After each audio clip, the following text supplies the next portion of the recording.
უპირველეს ყოვლისა, ევროპელებმა და შტატებმა თავი უნდა დაანებონ ქართულ პოლიტიკას. მე ვფიქრობ, გავლენები და ჩარევები არანაირი სარგებლის მომტანი არ არის. იმედი მაქვს, ეს ხალხი საქართველოს საშუალებას მისცემს, ჰქონდეს საკუთარი პოლიტიკა, საკუთარი შიდა საქმეები, იმ შფოთვის გარეშე, რომელიც ბრიუსელიდან თუ სხვა მხრიდან მომდინარეობს. მე მჯერა, რომ სამხრეთ კავკასიის ქვეყნებმა, საქართველომ, აზერბაიჯანმა და სომხეთმა ერთად უნდა იმუშაონ როგორც აღმოსავლეთ-დასავლეთისა და ჩრდილოეთ სამხრეთის კორიდორების ეკონომიკურ სტრატეგიაზე, ისე უსაფრთხოებაზეც, ვინაიდან ეს ცოტათი რთული რეგიონია.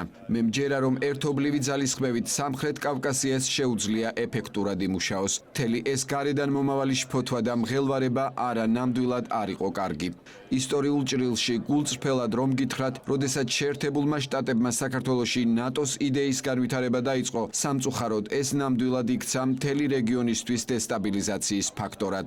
ეს ჩემი პირადი მოსაზრება. ნატოს შორს უნდა დარჩენილიყო უკრაინიდანაც და ახლა მთელი მსოფლიო გაცილებით უსაფრთხო იქნებოდა, რადგან არ შეიქმნებოდა რუსეთთან ჯერ ეს უკიდურესი დაძაბულობა და ახლა ომი, რამაც დესტაბილიზაცია მოიტანა ყველასთვის.